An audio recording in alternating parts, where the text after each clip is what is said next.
It's probably that first spring practice scrimmage. I was thrown in there and just kind of like a deer in the headlights. I remember throwing. I may have thrown. We were in the red zone and we had like a run play called, and I threw up a fade outside to the right. I don't know if you remember Steven Gosnell, and he got intercepted. We were on like the 2-yard line, and Coach Longo kind of reamed me for doing my own thing. And I realized, I can't do that here.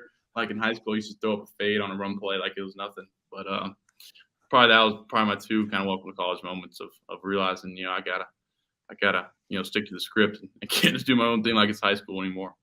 You learn pretty quickly if you're going to be wrong with whatever the coach says. Yeah, exactly. Yeah, if you're wrong, don't make it something of my own doing. That's for sure. Last year on the Players Lounge podcast, we talked with Josh Downs, and he admitted his freshman year when he wasn't playing, he had doubts about, how good am I? During your redshirt year, did you ever have moments like that where you're looking around and you internally are questioning, is this the level for me, or can I have success here?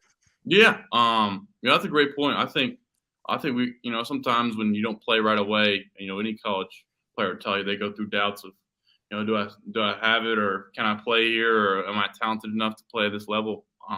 Especially for me, we missing my senior year of high school football with COVID, and then graduating here early. They played that in the spring. Really for me, I didn't play a true tackle football game. I got in there some at the end of my redshirt season, but and real game matter besides Wofford, I really hadn't been tackled or anything for like 2.5 years. For me, kind of going that FAMU game and even the games regarding, it kind of felt weird getting tackled again because, in practice you never get hit or anything. So I think, kind of that. And like you said, just not really doubting my confidence in myself, just doubting, if I still got it and can do it. And, when bullets are flying and, 20, 22 and 23-year-old men are running around here trying to take my head off. I think Josh had a great point.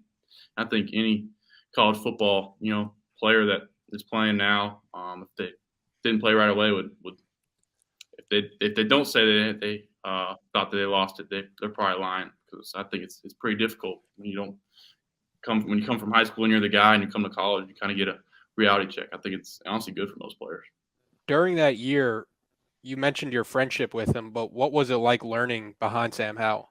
Yeah, I think it was a blessing. I think the main thing about Sam was just, how he approached it, every day, his preparation, whether it's in this quarterback room or just, day in, day out, he treated it like, it was a 9-to-5 job, everything he thought. And he kind of did his life around football, and especially in season. We'd stay in till, 8 to 9 o'clock, and, sometimes even 10 o'clock. Just watching film over and over, same clips. I tell him, Sam, we already watched that and stuff like that. And, just seeing how he went about it, really helped me kind of prepare for this past season, this season coming up. I want to stay there with the Howell deal because you mentioned it just a second ago. You came in and you pretty much knew you were going to sit. That just seems like it doesn't happen anymore with college athletics, with the portal and all that. How did that make you better? How did that make you the guy that North Carolina fans saw last year? Yeah, I think the primary thing I'd say is kind of made me hungry. Kind of made me kind of want to work back for getting to where Sam was at, seeing the way people treated him around campus, seeing him kind of the not only the popularity he got, but just kind of the extra being the quarterback in any college. The kind of not just the fame, but just the way that Sam has so many opportunities he's had, and the way that he's gotten to kind of change his family's life and just people around him. I think that's the main thing. Just having something that I want to strive for and be able to reach again, instead of just in high school being the guy. I started my sophomore year, so kind of having 3 years of that, you get used to just in that position, and then having to work towards that and kind of start over is something that kind of I carried with me and wanted to get back to.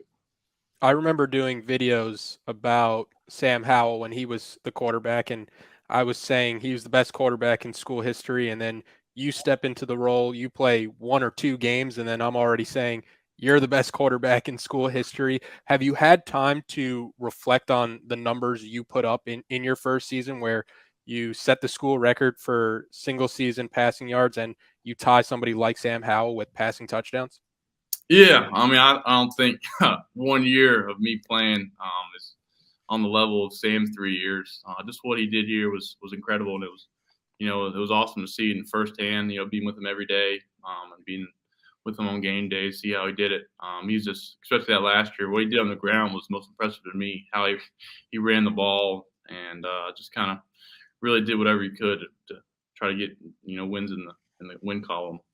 But I think you're generous to say that about. I think that's a stretch, especially with obviously Mitch had his phenomenal year here, and what Sam did these past 3 years. I'm honored to be in the same conversation if I ever get there. But I think we got a big year coming up. I'm excited to kind of get the guys back out there. I was thinking about spring football. You kind of get that taste of what football season's like, and you have to do a whole summer of workouts and running conditioning. That kind of is not too fun, and you kind of miss the football part, and you want it to come soon.